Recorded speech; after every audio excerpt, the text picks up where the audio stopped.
Hey guys, it's Emma. Fudge nuggets. Hey Twitches, welcome to Tourette Syndrome Awareness Month. Fudge. Oh! You may notice that this isn't exactly teal, it's kind of light blue, but you know what? I don't have a lot of teal clothing, but I do have a lot of light blue clothing, and actually half of the things I'm wearing aren't mine. If you're kind of confused right now, well, teal is the Tourette Syndrome Awareness color. It's the Tourette Syndrome ribbon. Color, and it's Tourette Syndrome Awareness Month, May 15th through June 15th. Get with it! So today I decided that a Q&A was in order. Tourette's greaser. So yeah, anyway, let's get on to the questions. Question 1. What medicines have you tried? This is a question I actually get a lot, and sometimes people like ask if I've tried specific medicines like Toradol and all that other stuff. Honestly, like there are so many medicines that I've taken in the past 13 years.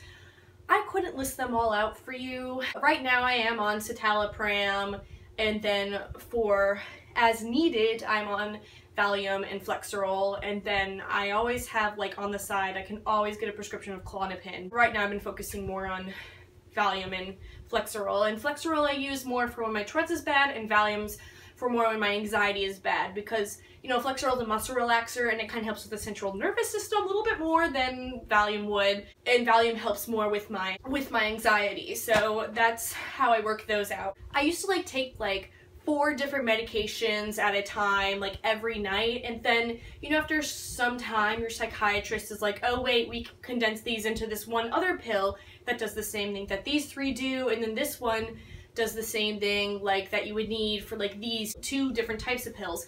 So you know, like I remember like there were probably times where sometimes there would be like 4 to 6 different medications that I have to take, and now it's like I have 1 daily and then a few like as needed ones for when I really get bad. And I know when I was little I used to use Klonopin a lot, and I think my tolerance to Klonopin over the past like little over a decade has really like shot up, so I don't really like use that one much anymore at all. Question number 2. How do you deal with the side effects of your medicine? Well, all medicines have different side effects, and sometimes, you know, there are medicines that will have side effects and you won't experience the same side effects as other people. Like most medicines have the side effect of dizziness, and I know there's been like 1 or 2 medicines I've been on in my life that like I would have dizzy spells, but then there's a lot of times where other medicines will say the same thing, like, oh, you're gonna be really dizzy, and I never experience it, and like nausea and all that, and I don't. How do I deal with these side effects that I actually do obtain from the medicines? Right now, I don't think there's any like prevalent side effects that citalopram leaves me, besides, pretty sure the reason my resting heartbeat is the speed of like a morbidly obese person. Like 2 years ago it was like 111, and then a few months ago it was 125, and citalopram actually messes with your heart, and I'm at the highest dosage, and if I go over it, like I could have a heart attack or something. I'm pretty sure that's the reason that I have a fast heartbeat, but it's been said that citalopram can make your heart faster, and then it's also said no, it doesn't, it just gives you heart palpitations for some people.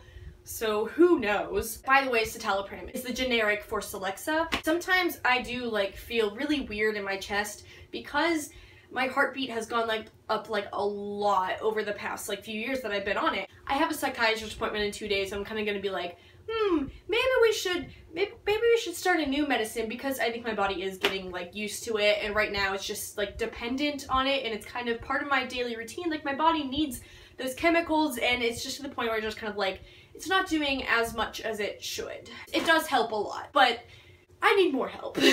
Summer is a really good time to transition medicines, because when you're in school and like you transition to a medicine that might not like work that well and make you really tired and hurt you in different ways, like that's not a good situation. So summer's the best time to transition your psychiatric medicine.